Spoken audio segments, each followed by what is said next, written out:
Yes. What is up, everybody? And welcome to another exciting episode of K Golasso.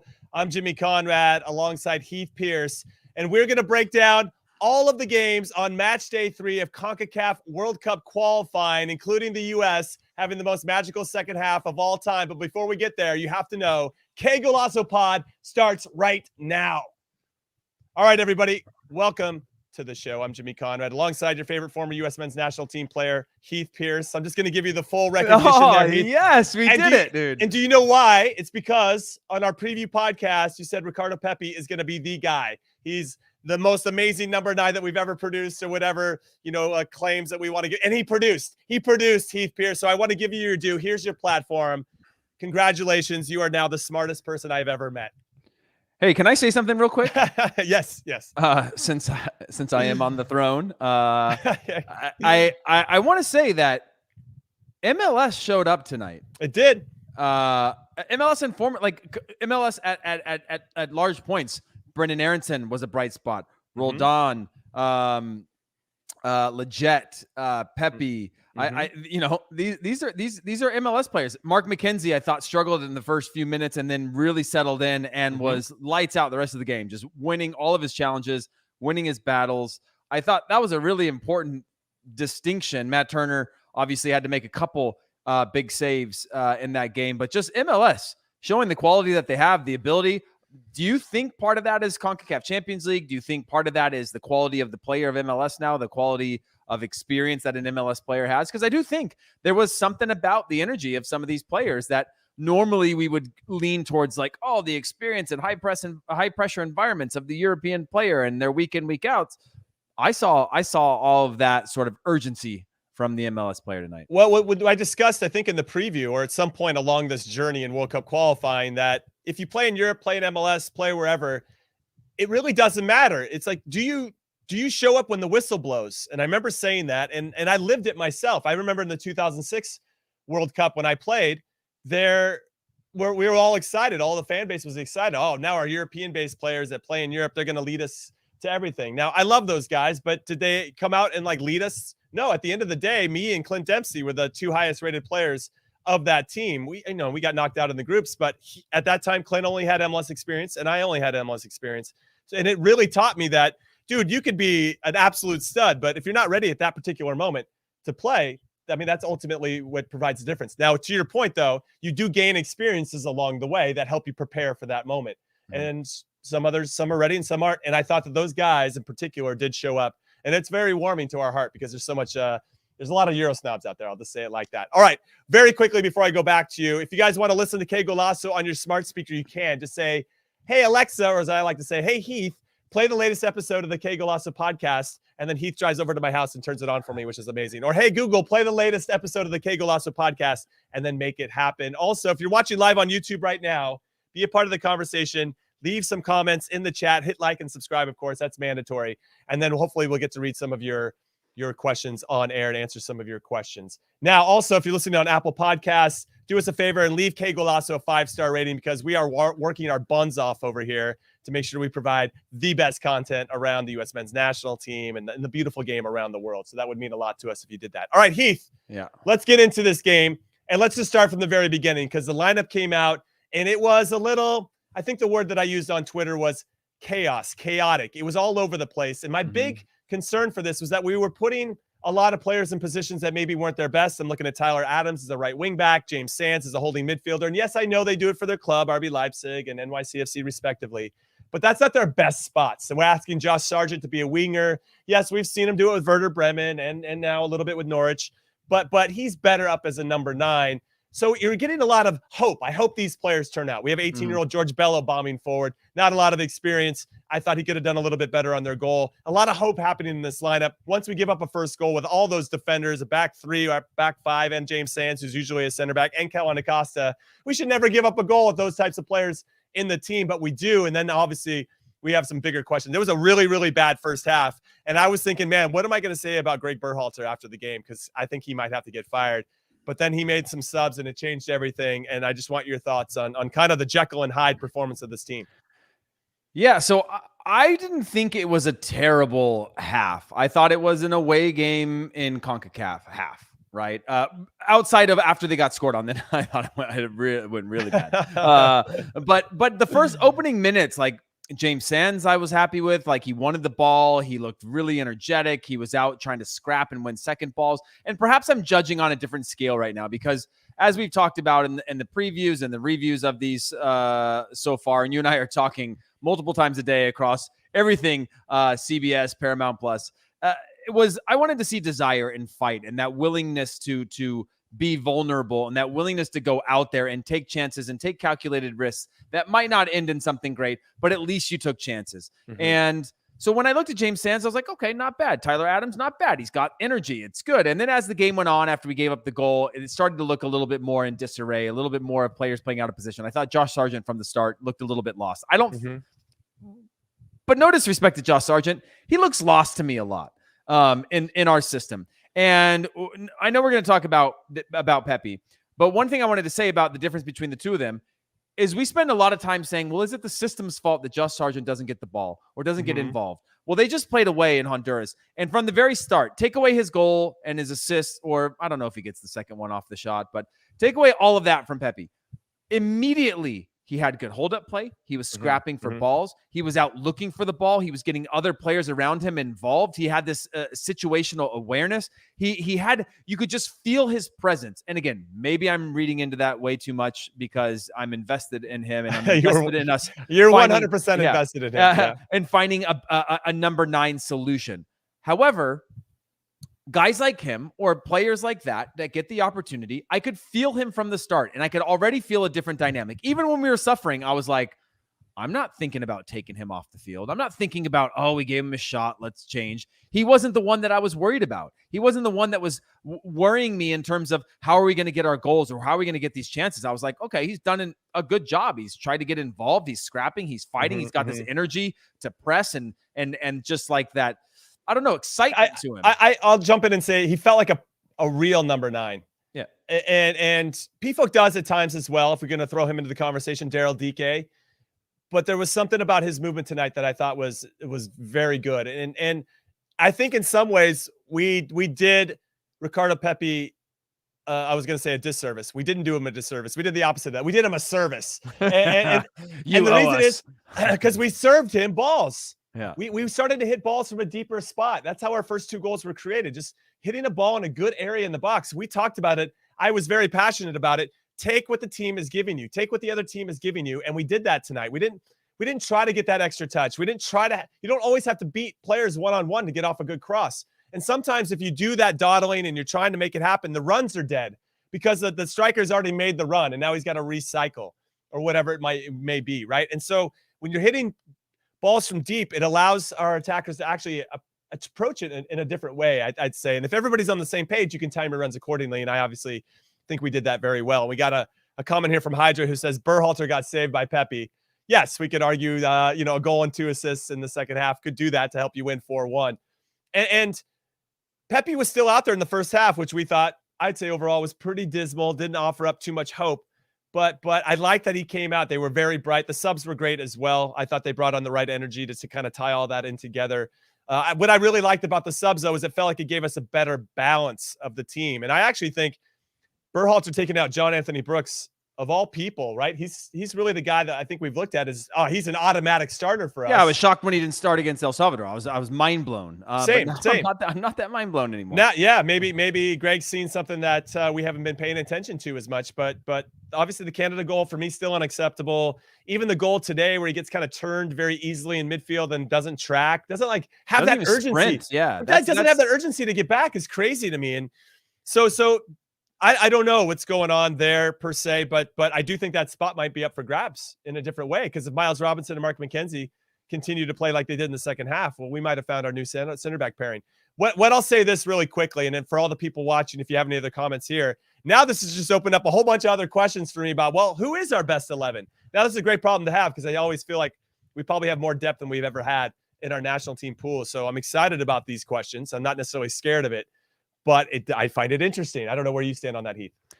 Yeah, and I'm not that worried about our best 11 because I don't think there's ever been a time, probably mostly with Jurgen, where we had a consistent 11. I mean, Jimmy, when I played with you, Bocanegra, Eddie Pope at one point, Danny Califf, Jay Demerit. There was a number of players coming in and out. It was constantly changing based on, who's fit, who's healthy, who's playing, who's in form, and all these things. Then I'm not too worried. And I'm just talking about the back line there. I'm not too worried about who's the 11 right now. What I'm worried about is when we go back and play home next match against Jamaica, do we get this team that comes from all the big clubs, and we're probably going to have a few big moments before the hand where Pulisic scores a wonder goal and Reyna comes back and does something with Holland that we're like, we need him in these half spaces. Or are we going to roll out a team that's like, you know what? I'm going to fight. And eventually we're going to wear you down. And we've got just kind of like how Canada did it. We're going to wear you down, and eventually we are going to beat you because we're better in every single way. But we're going to start with that fight. We're going to start with dumping a few balls into the corner and chasing them into the corner flags. We're going to make you uncomfortable. Look, when Honduras were able to get behind the ball and recover quickly, they still sat in their blocks, but the U.S. found a way to go in, out, out the other side, whip the ball in. Sounds like a pretty good game plan to me if you're trying to create chances on the road. And it worked. And they kept, once they started to figure that out, just a few passes out the other side where there's space, it happened. That same sort of thing happened with the overlap last game. It's just, those are the kinds of things that I want to see. And so for me on that 11, it's just like, is Gregg going to go with energy, or is he going to go with the 11 players that we know are probably our best 11 individuals? Yeah, no, that's a great point. And I'm curious to see what the next window looks like, especially because we host Jamaica, who didn't play particularly well in their first 3 games. All right, let's talk now about your famous take. I'm going to call it a famous take now about Ricardo Pepi. I know that our producer Des Norris is going to roll some tape for us about your thoughts about what makes this player special and why he's going to have a big impact on the national team. So hopefully Des is ready to roll that clip so we can all enjoy it for Pepi a second time. His goals are very similar to a Lewandowski. He scores in every single way from everywhere on the pitch, and it looks like the goalie's making mistakes a lot. He'll slot one to the near post. He'll roof one high. He can score on a header. He can score with both feet. But it always looks like something's gone wrong for the other team. And when you see that happen over and over and over again, you start to realize he's just got this nose for goal. Look at that. I also like my nodding. I'm like, sure, I'm listening to you. Yeah, this guy's full of it. This guy doesn't know what he's saying. But you weren't full of it, and you absolutely nailed it. So again, I want to give you a hearty congratulations there. What is it about his game that you saw prior to this that really made you a believer? He's just, again, like he'll shoot from tough angles and score. He'll do things that he looks very comfortable doing that most strikers aren't. And there is just a way about his game. If you look at the fourth goal tonight, that is it Leggett that scores the fourth goal, right? If you see the speed of the release of Pepi's shot, one-on-one with the goalkeeper, he could have done better. He could have put it around him.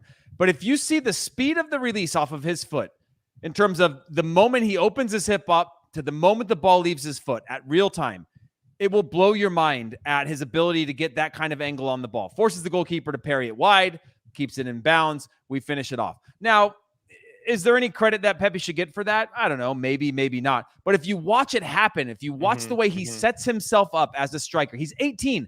The way his first touch into his second touch and the speed of which it leaves his foot, it's something spectacular. And when you watch that happen over and over and over again, you look at him versus strikers now and you go, well, he doesn't have a crazy pace. He's not crazy athletic. He can't out jump. He can't whatever. But then when you see him get the ball on his foot, it reminds me of a story that somebody told me when I first got to Copenhagen about Wesley Sneijder and how they watched him play in a Champions League game.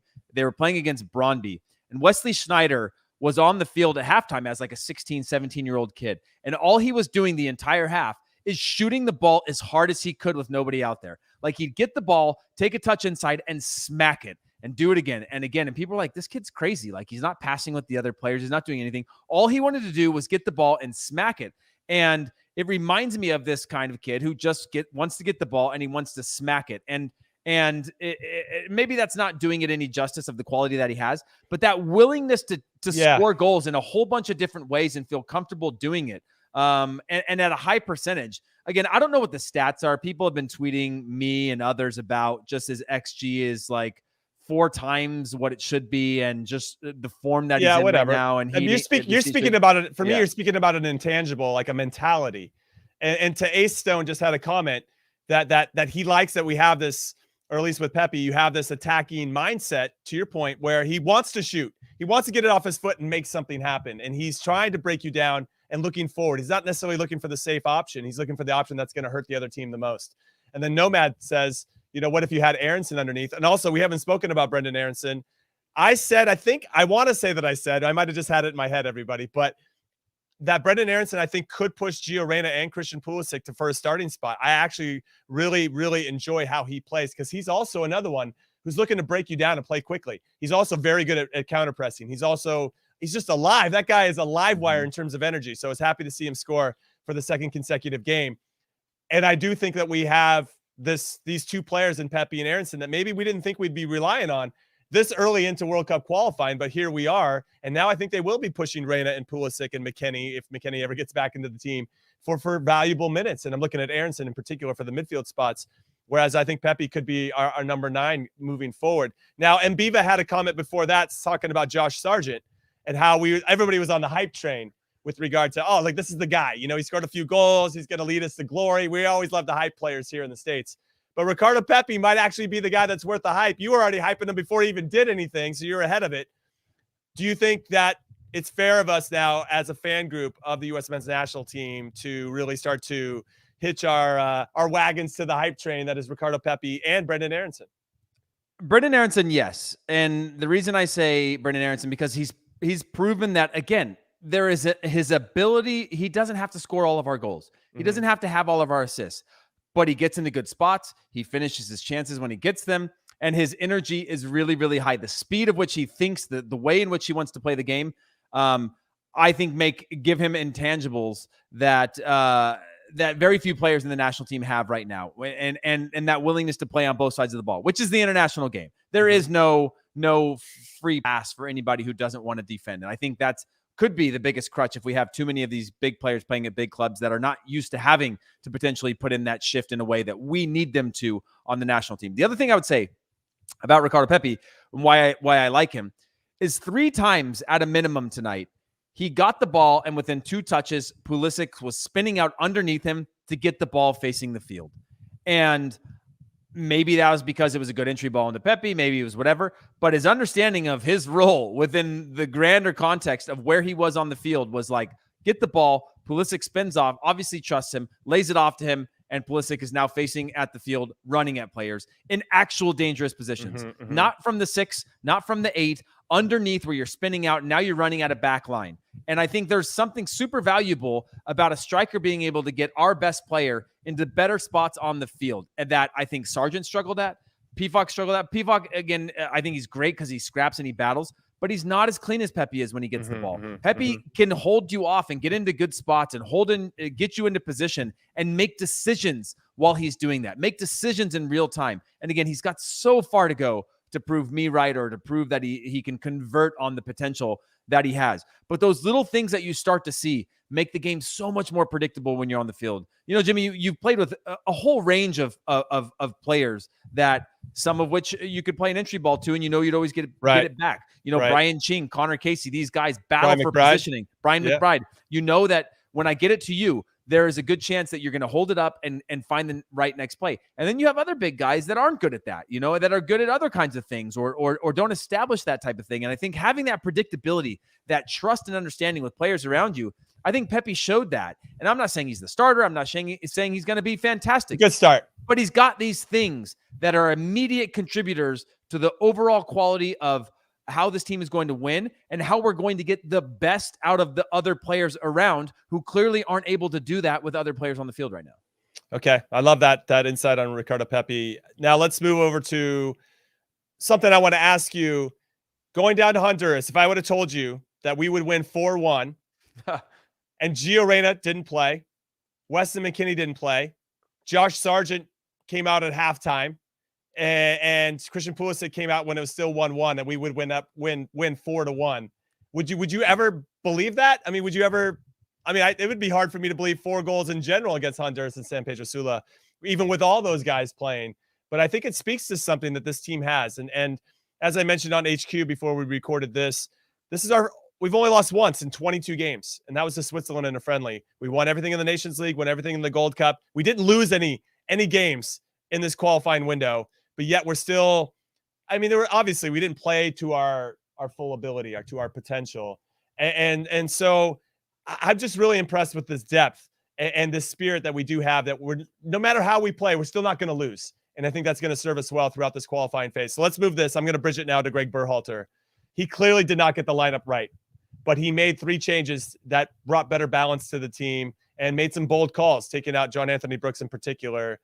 What does this mean for him moving forward? Because at halftime, I was like, dude, I think this guy could get fired, but things changed very quickly, scoring very early, 3 minutes into the second half, obviously gave the team some confidence. Where are you on Gregg Berhalter right now, and how important was that courage I think you mentioned before about making that call and making 3 subs that ultimately changed the game? As I mentioned already, it takes a lot of courage to make subs at halftime. You've got a bunch of egos on the field. You're playing away. Things aren't going well. You're signaling to fans. You're signaling to U.S. Soccer, to the players on the field, that they're not good enough to be on the field to fight for these points, and they're not doing their job. You're talking about John Anthony Brooks, a player who is crucial to this team up until now. You're making these statements, and I think that takes a lot of courage. And also, I'm assuming, and again, I could be wrong, he's in the locker room saying he got it wrong. I don't think that the U.S. should have played in a 5-back system. I'm not against it. I don't think it was terrible. But again, as soon as we go back to a back 4 again, everybody looks more comfortable. Everybody seems to know the gaps in the spacing and the way in which you press and who steps out and who drops and where, just all the fundamentals come back to life again. And so my take on Gregg is that his job is safe. I think if we finished on a point, I think his job was safe. You get 14 games. It's so many games.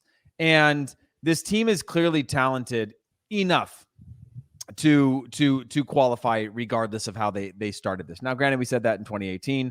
It didn't happen.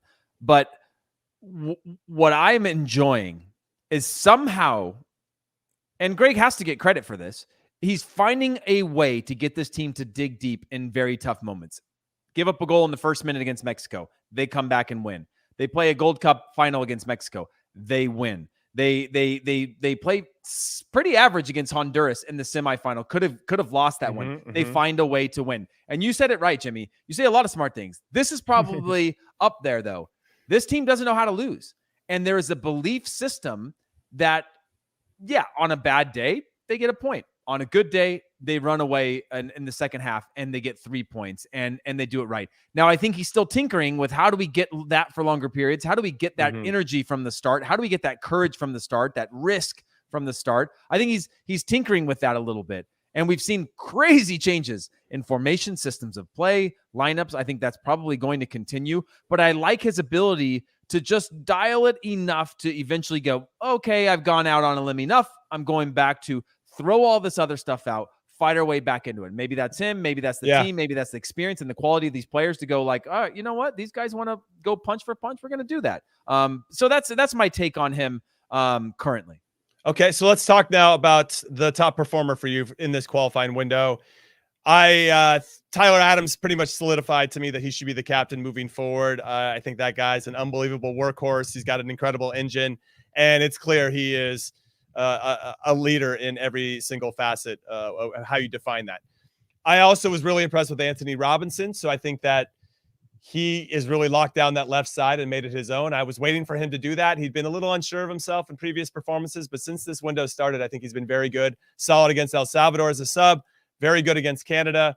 And I thought he was good again when he came on as a sub and obviously scored the goal that gave us that belief again. So I'm really, honestly, those two really stand out for me as the biggest winners, I'd say, of this. Outside of Ricardo Pepi, obviously, who stole the show here. And Brendan Aronson, I guess it was 4. Can I have 4? I'm going to go with 4 now. Those are like my 4 performers that I think have really kind of turned heads and said, hey, actually, we don't need to necessarily always rely on Pulisic, Reyna, McKennie, Sargent. We have these other guys that can step up and do the job as well.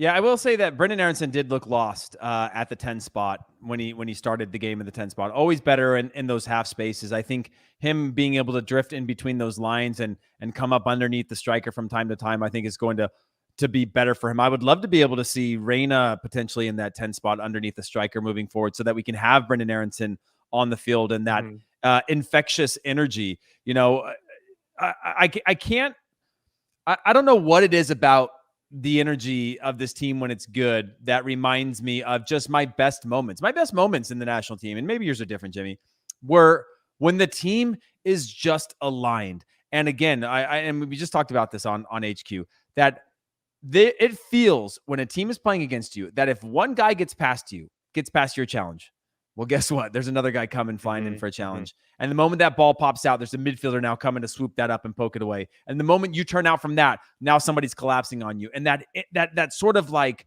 we are going to ruin you today. And it's going to feel like you have no luck. You have no time. You have no energy. You have nobody who wants the ball. You're going to start throwing your arms around. Like, that's when the national team is at its best. And that's the core of what I think makes the U.S. national team very difficult when they're playing well. And so, you know, I would say the Robinsons were great for me. Big standout players. Yeah. Miles too. Yeah, both of them, I think, rose to the challenge that I think, again, I don't know. I didn't know what their ceiling was earlier this year or heading into the summer. And now, you know, we're seeing them sort of solidify themselves as international quality, as guys you can rely on, guys you can trust, guys that aren't going to make the big error that I think perhaps might lie deep within some of our other players.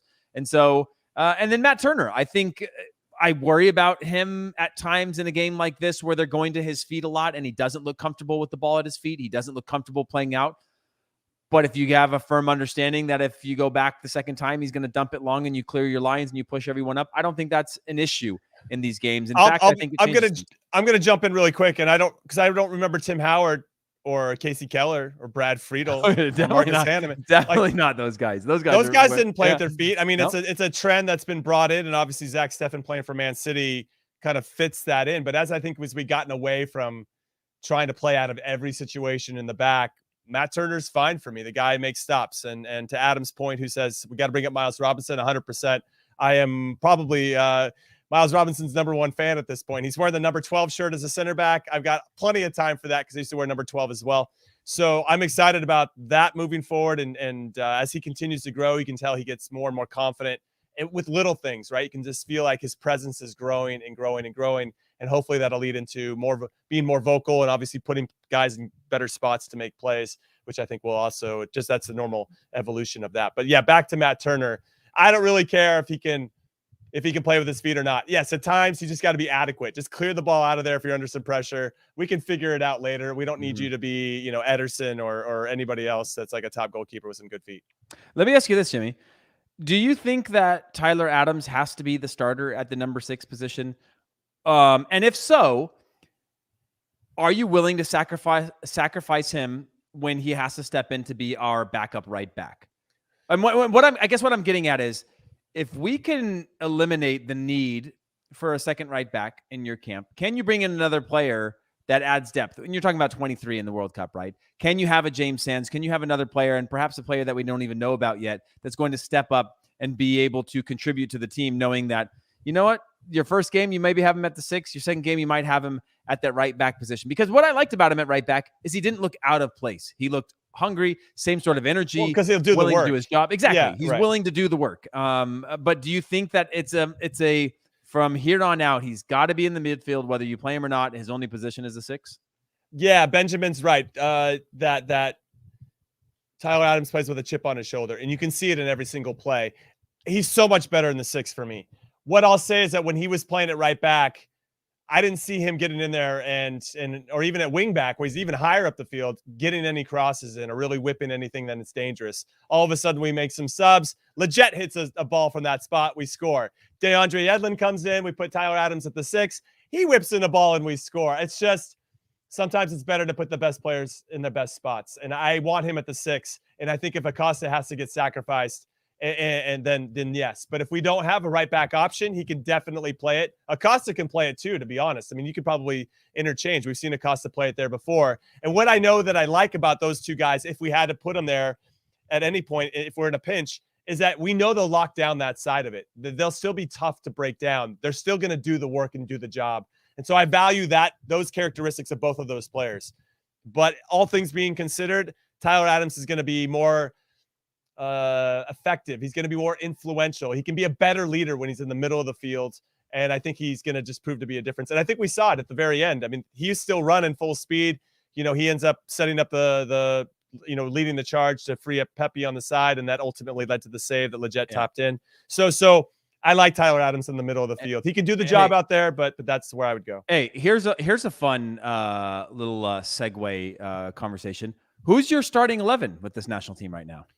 Yeah, wow. No, and I'm not talking about who's healthy. I'm talking about you have all players available, including Matthew Hoppe and other guys. Who's your 11? Yeah. Matthew Hoppe's a great ad. And Daryl Dike, when he's on fire, you're like, how can we not play this guy? So that's an interesting one, especially as a contrast to Ricardo Pepi in some capacity.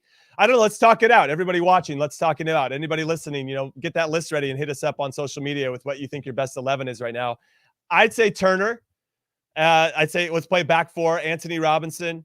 I'll go Mark McKenzie and Miles Robinson. Pretty disappointed, honestly, in John Anthony Brooks. I'd say at this point, if everybody's healthy, I would go Dest. Though I'm kind of saying that with a question mark. But it's insane to me. We're talking about benching literally one of the best 3 center backs in the Bundesliga. I get it. I fully agree with you, by the way. I fully agree. So I still got a question mark around Dest because he is a defensive liability at times because that's not his instincts. Yedlin doesn't necessarily have the great instincts there too. So I feel like the right back position is still pretty wide open. I'm curious at what everybody's thoughts are about right back. Tyler Adams in the 6 for me. If you wanted to play double pivot based on the opposition, you could go with Acosta. Lletget obviously continues. Every time you think, Lletget's not the guy, because he was pretty quiet against Canada, let's be honest. He does have something. He has this ability to make a difference. And to starting him? You starting him though? I don't know if I'd start him at this point. I'm trying to work through. So 4 in my 5, so 6 is Tyler Adams. I actually don't. Acosta doesn't light it up for me as the 8. He was another one that was pretty quiet against Canada. I like him better as a 6 as well. Yeah, that's really tough. That kind of interchange there with those players. But I like Tyler Adams at the 6. I'm curious about yours. Before you continue up top, my problem with those guys is they're great energy guys. Again, they become redundant after a while because they're both going to put out a fire. Right? They're both going to chase. They're going to both track back. They're going to both press. They're going to both do those things. They're going to overcommit at times, that sort of stuff.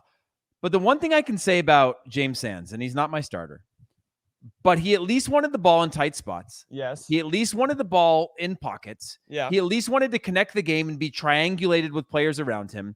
And maybe it was just because of the spacing. Maybe it was just because of the opponent. But there's something about that's always seemingly missing with this team in the build-up play that we can't seem to break through those guys, through Tyler Adams, through Acosta, through Lletget, through who's another one that's played in there. We can't break through anybody with passing. So if we want to be a passing team, why is it that we constantly roll out a team with a double pivot, both of which are more effective in transition play or more effective in other ways than in our buildup? We don't have somebody that's Gringo Torres, who's super comfortable on the ball, come and get it, slow the game down and be rhythmic and take a few chances. I'll tell you who does. Panama does. Honduras does. Costa Rica does. Right. All of these teams have players that want to come in, get the ball, ding, ding, ding, out the other side, and now you've broken press. They draw you in, they spread you out, and now you're chasing 40 yards to have to get behind the ball again. We don't have that. We don't have that in this team, and so either it's a system we've got to just leave behind and not think about anymore, and be able to start winning those second balls higher up the field and doing other things. But I just always worry about our willingness to want to beat teams and break teams down, especially as they sit back, and our comfort on the ball in those situations. Okay, so because it's been proven, and we've seen it in the first 2 games of this window, that we do struggle with teams that sit back, I don't know if we need Adams and Acosta on the field at the same time, because to your point, they kind of replicate each other. And I think that's a place where we could use an 8 that's a little bit more box to box. Weston McKennie could potentially fill that spot, assuming all things considered, everybody, gets happy, joy about him being back and apologies are accepted and all that good stuff. I do want to give a shout out to Maldonado, who said, what do we just forget about Reggie Cannon and Shaq Moore are obviously options at the right back position as well, who Shaq Moore did have a very good Gold Cup when he got his minutes. Reggie Cannon, obviously plenty of experience. So yes, those are two options as well. But with regard to Adams and Acosta, it just depends on the opponent. If maybe against Mexico, it would make sense to play those two, that double pivot, protecting that back four. But then if we know a team's going to sit back, then I honestly would prefer to have just Adams or Acosta. And then you have somebody else, so Weston McKennie, you have a Legit. You have these guys that are a little bit more of the glue that can help you transition, or Sands, to your point, right? We need somebody else in there that's a little bit more of a contrast between Acosta and Adams, who do have similar characteristics. And then with the front three, Aronson is like moved in, dude. I was already on board. I was already on board, but there's something about him. Now, that said, I do want to say that I kind of like him coming off the bench as well, because if I was on the other team and I'm having to deal with a Pulisic who's very good on the dribble, right? And you're like, God damn it, I got to chase this guy around. And Gio Reyna, who's very good at finding those half spaces and killing you with that little pass that's kind of in those little pockets. And especially if you have a striker that's looking for those. And then all of a sudden you're a little bit tired, 65th minute, 70th minute, and they bring on this little firecracker named Brendan Aronson, who's not going to stop running for the next 20 minutes. I kind of see his role moving forward with this particular group of players, maybe at least through this World Cup, as our super sub off the bench. I really kind of see him in that role. And then if everybody's healthy, then you have the Pulisic, you have the McKennie underneath, you have the Reyna. And then I think at this point, I still think number 9's wide open. I want to see more of Ricardo Pepi, so I'd continue to roll with him. And honestly, my second choice, Daryl DK, is out here making people look stupid for Orlando City. When he's on fire, that guy's unreal. So there's going to be a nice fight for the number 9 spot. And I'm happy that we have that, because for a long time, it was just Josie Altidore. And then who else? We didn't really have anybody really pushing him to compete in that space. So I think that's wide open. But to get to a hard, concrete answer, I think I'd want to see Pepi against Jamaica, to be honest. Yeah. And the thing I like most about Pepi is he's 18. He's 18. I think you didn't see an 18-year-old on the field tonight. And you saw a international quality number 9 on the field tonight, and he's 18. Right. Like, he is just in the early phases of being a professional soccer player, and that's only going to improve. Let's not forget, he was competing. He didn't start the first 7 games of the season for FC Dallas.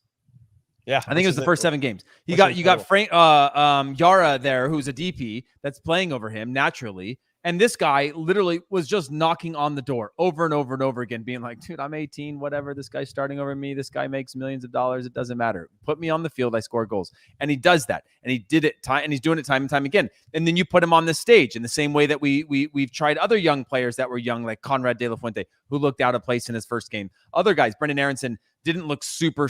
I think his first game was against one of the weaker opponents, but didn't look super comfortable in his first big test. I think that may have been against like Switzerland or something like that. And then you see a Ricardo Pepi and you go, well, he kind of fits in well. And he's an addition. He's a different dynamic, and he helps right away. And so I look at him, and my biggest question in that 11, by the way, is, do we go with a Adams, McKennie, and Yunus Musa Reyna was thrown out there, which I like the Yunus Musa shot a lot. See, this is where we're starting to talk about some serious depth. Now, our depth got tested in this camp. We had 26 players, and the complaints started to go crazy as soon as we rolled out James Sands and Kellen Acosta's getting more games, and we're putting Sebastian Lletget in. But like, you're talking about a pretty big pool of players, and in 12 months from now, an even bigger pool of players. And so, Yunus Musa, I think, depending on how he comes back and how he plays this year at his club level, because he's another player. I think he's like 19 years old or something like that, like maybe 18 still. He's one that again, you could see that he has so much potential to rise, but can he be impactful at the national team level? And then that leaves me with that 10 spot. I would love to see Gio Reyna start on the right side, and then that sort of 50th minute or 60th minute, if it's not going great, if it's not humming, you move him inside to the 10. You bring in Brendan Aronson. Perhaps you take out another one of your midfielders, and now you've got Pepi up there. I want to see Pepi for a sample size. That's the other thing I wanted to say. Right. Give him a sample size. You got to give him a couple games. Dale DK got a sample size. Everyone's getting a sample size. Matthew Hoppe got a sample size, and is another one too to being a good addition. Yeah. But if you think about Brendan Aronson off the bench. Matthew Hoppe coming off of the bench for this team in terms of that energy. You look at it the way that I look at Canada when they put on Tajon Buchanan, except I think even better than Tajon Buchanan and Jonathan David is the potential of the way this team could impact the U.S. off the bench with that type of energy where it's like Brendan Aronson, a little bit more combination play, but it just keeps you guessing all the time. Super intelligent. And then on the other side of Matthew Hoppe, who's going to get like we've talked about, they invented the corner flag for this guy. So he knows when to put his head up because he's going to put his head down and run until he sees the corner flag. He's going to run at you over and over and over again. If he can learn to mix that up will make him even more dangerous. But I think I'm just so excited about all of these pieces. And I'm glad everybody's chiming in with different names because I think our brains are on melt. Because Joe Scally, I forgot about that. Joe Scally is another one that he could be right back. He plays at left back. Was Gladbach's player of the month this month as a left back. It's crazy the amount of depth we have, but obviously that, as to your point, they got tested. So let's talk about this, and then we'll take a quick break, and we can talk about the other games very quickly. We have in our next 3 matches in the next qualifying window, we have Jamaica at home. We have Panama away, who have proven to be very good, and we have Costa Rica at home. What do you expect? What should all of us fans expect? How many points? 7 minimum. So you're saying got to win the games at home and then get a draw away at Panama. Yeah, and I think when you look back, I think Gregg Berhalter probably saw 7 here and then 6 at a minimum, and we didn't get 6. And so now that number gets kicked down the road a little bit longer. But when you look at this game, home against Jamaica, okay, Jamaica rolls out their stars. They still haven't played together. I still like our chances against them. I still think that we should beat them at home for sure. And I do think they have a lot to prove in the way that they bouncing back from the way they played at home against Canada. And then, by the way, I'll make this quick. Then you go to Panama away. I think another game where I'm like, point at a minimum. We've just shown now, maybe this changes the tide. Maybe this shows that what we're going to do on the road against teams and that we're willing to scrap and fight. And maybe we roll out that lineup that's going to go down there and have this courage and this never say die attitude. And then you bring it back home again against Costa Rica, who I think are probably the most vulnerable of those traditional Central American teams to get 3 points at home. They can't score. Yeah. They can't score right now. Costa Rica. What I'll say? They got one. They got one. They got one. But with regard to Jamaica, they actually played better in this window when they didn't have Michail Antonio, Rava Morrison, Leon Bailey.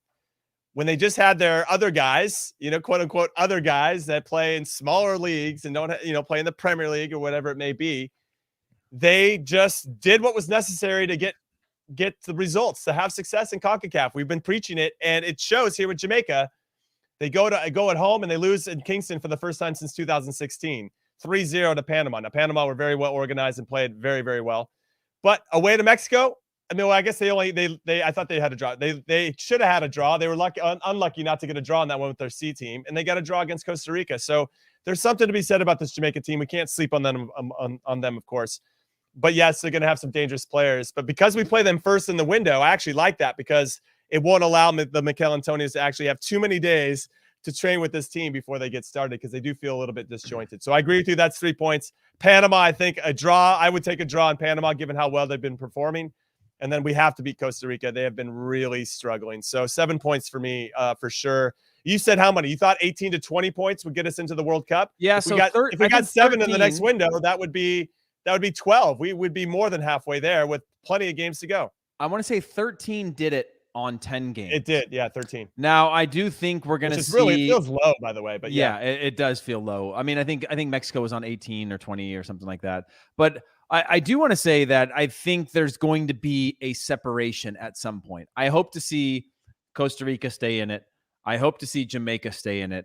But I'm not like counting my chickens before they hatch on them because I do think they're going to see this separation where a lot of teams are going to get a lot of the same points off of teams. I don't think we're going to see it be that even when we get to around 9-10 games. There might be this gap, and we're talking about 5 teams fighting for those 3 spots or 4 teams fighting for those 3 spots. And that's why I wanted Mexico to take all the points against Panama, because it's like, give the 2 and the 3 spot as close of a battle as possible. And so I do believe the only thing I wanted to say is I think this team will leave this game in Honduras actually believing they can win away games now. Mm-hmm. And the way in which they win them. And it goes back to this mentality thing. It has nothing to do with playing beautifully or the game settling or breaking teams down or any of those things. It was literally, like you said, Jimmy, very simple. Get the ball, get it wide, whip it in the box. I know. That's what create I said. chaos, That's what create opportunities, press we're as a unit. geniuses over here. Take what the game gives you. And again, it goes to those things. You feel this, anybody who knows the game well or not, if you watch enough games, you feel this sort of dance happening. Mm-hmm. And eventually you feel this momentum swing where you're like, oh, they look like they've shut off, or too many players on the other team have shut off. They're vulnerable. This is a moment. When you can understand that and know when your goal is coming, which I think the U.S. did well in the second half to know when their goals were coming and to create their own luck from those vulnerable moments, I think this team has a belief that they can win games, will have a belief that they can win all these games now. Instead of it being like, oh man, home games are must win, and then we just hope for the best. I think this team now has the quality and the capabilities across the board in these players. If they can add that fight that we talked about from the summer, right? Every game can be a win for this team. Now, that's a bit naive, and I don't think it's going to happen. But that mentality of knowing how that win is going to come from these things they can control, which is organization, fight, discipline, all of these dumb things we talk about all the time that seem so easy, but are in fact pretty difficult to do, but are in their control. I think if they can apply those, I think there are points out there that we're going to get on the road. Now, I just want to give a shout out to Marshall, who said that you guys are high.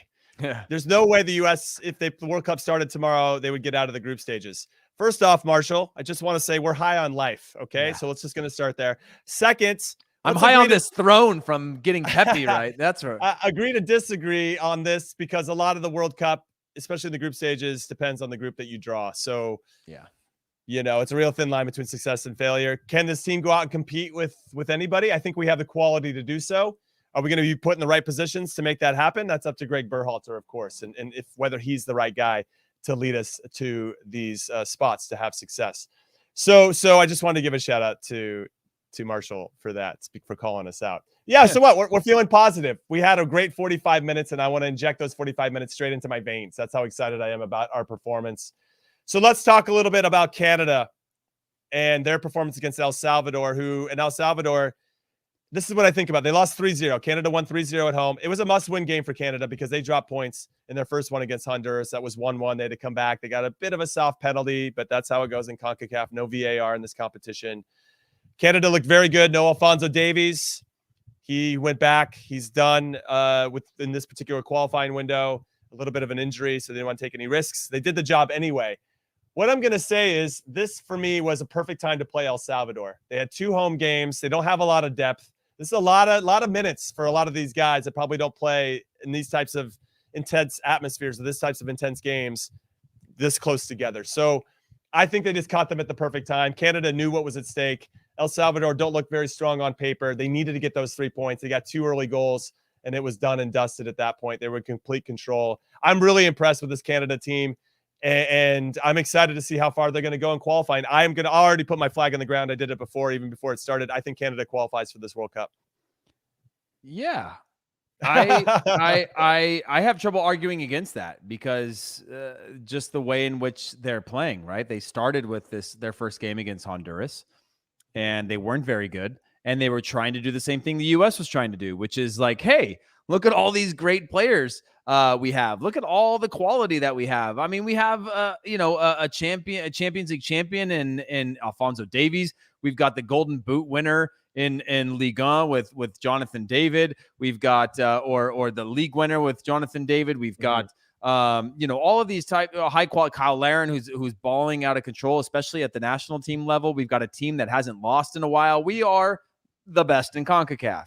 That is hard to not get that ego, right? When you put all those statistics together, and I think the U.S. suffers from the same thing, Mexico at times as well, and they really struggled in that first game to really show what made them good.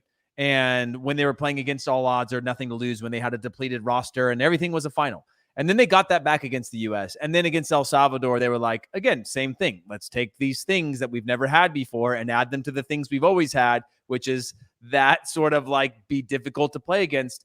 and we're going to run through teams, and we're going to be more organized and disciplined, especially at home. But we're not going to be this cocky, big flow, let's win all the statistical categories and things like that. It was very pragmatic and very to the point. And I think that does well in CONCACAF. And when you can do that consistently, and I agree with you that I think we've got ourselves a Canadian side that has a very high probability of going to this next World Cup. So one of my things that I want to bring up about Canada, their first game for the next qualifying window is at Azteca in Mexico City against Mexico. And I think that's going to be a nice test for both of those teams. So we're going to really find out what this Canada team is made of heading into that. Let them lose it. Let them lose it. I think for me, they can lose that. They're in good shape right now. To be fair, they're in the same shape as the US. That's true. But like those are the ones where you go, well, sure, they can lose it, but I want to see how they perform because I feel like they've got this vibe about them that they can hang with anybody. And that's, I think, is one of their biggest strengths right now, is that confidence that maybe they haven't had in the past. They've got some depth. They've got an identity. I think John Hertzman's done an excellent job with them, but they got Mexico first. Then they go to Jamaica. So they got 2 away games. They play in Kingston, which, given how Jamaica's, been performing, could be 3 points there. And then they come home to play Panama. So that's an interesting window for them. That's 2 tough teams right now. And then Jamaica, who I assume will fix it. A couple things here. We're having a couple weeks to get it all sorted out. So let's move on to Costa Rica, Jamaica very quickly. Can I tell you a secret between us real quick? I hope that Mexico beats Canada, and I hope Jamaica beats Canada. That's just between us, though. Okay, I won't tell anybody else. I appreciate you sharing that. I just don't want me and me only. Don't. I don't want anybody else to get points. No, I'm worried about. I'm just like, this is the first time you called me out on HQ earlier for this, where I was just like, I hope Mexico win, and I hope they set a record for CONCACAF points for points won, because that means they're taking them from everybody, which means we've got a better chance of having 2 spots alive, which they're very much alive now. But we need Mexico to just crush everyone, because I obviously I think the U.S. is back in it now and close, but you kind of want that one favorite that runs away. And if everybody's exchanging points all the time, just gets really ugly. And I don't want to take it down, like you said, to the last weekend. No, we don't want that again. We want to get, we don't want to wait till the last weekend to qualify for a World Cup. We want to get that locked in way before that. Anyway, so quickly about Costa Rica, Jamaica, 1-1 game. Costa Rica needed to win it, to be honest. The Reggae boys were pretty vulnerable, I thought, in this window. It ended up 1-1. They were up 1-0-2. They got across. Shamar Nicholson scored right after halftime. Just kind of looked like he was going to head it, which froze Keylor Navas, and he did like a flying chest, and it went into the back post. Made it 1-1. Costa Rica probably going to feel pretty hard done by. This could be a tough run for the Ticos. I don't know if you have anything to add to that. So we move on to Panama, Mexico, which I thought was pretty interesting. Panama in particular have been very good. They gave up 7 goals in 3 group stage games in the Gold Cup. So they had some frailties, let's say, on the defensive side of the ball. They've locked that up, and they almost got a clean sheet against Mexico as well. My fear for them, though, was that they rolled out the same starting lineup for 3 consecutive games. And when you play against a team like Mexico that likes to keep the ball, they like to wear you down with possession. And they got a late goal. Tecatito ended up scoring there to make it 1-1. But all due respect to Canada, I actually thought Panama, out of this whole window, was the biggest, most pleasant surprise, I think, from the CONCACAF World Cup qualifying region. Would you agree with me with those sentiments? Yes. And I thought that Barcenas was a really good player against Mexico. And that's the player I worry about most for the U.S. A guy who's a true number 10 that spins in and out of tight spaces, that spins you like a top. Mexico, who are used to playing against that type of player, that have that type of player, were getting spun like a top in that game. And I thought that he brought a huge spark to the game of just like an X factor that I've been looking for from our U.S. side, that I've been looking for from a striker for Mexico, whether it's Funes Mori or whoever, somebody that's going to be that X factor. What makes your team on a bad day still very hard to beat or keeps you in games? He was one that really stood out to me from this Panama side that I thought was good. And then again, Panama do not waste time. They do not waste chances. They seem to be very, very organized in how they are going to get their results. And similar to the U.S. in the second half today, Panama are just very good at saying, okay, this is a counterattack situation. So we're going to counterattack, and we're going to shoot, or we're going to bring attacks to a conclusion. And I think far too often, a lot of teams sort of like get down there and they go, well, what do we do next? Like they've kind of recovered. We have a half chance.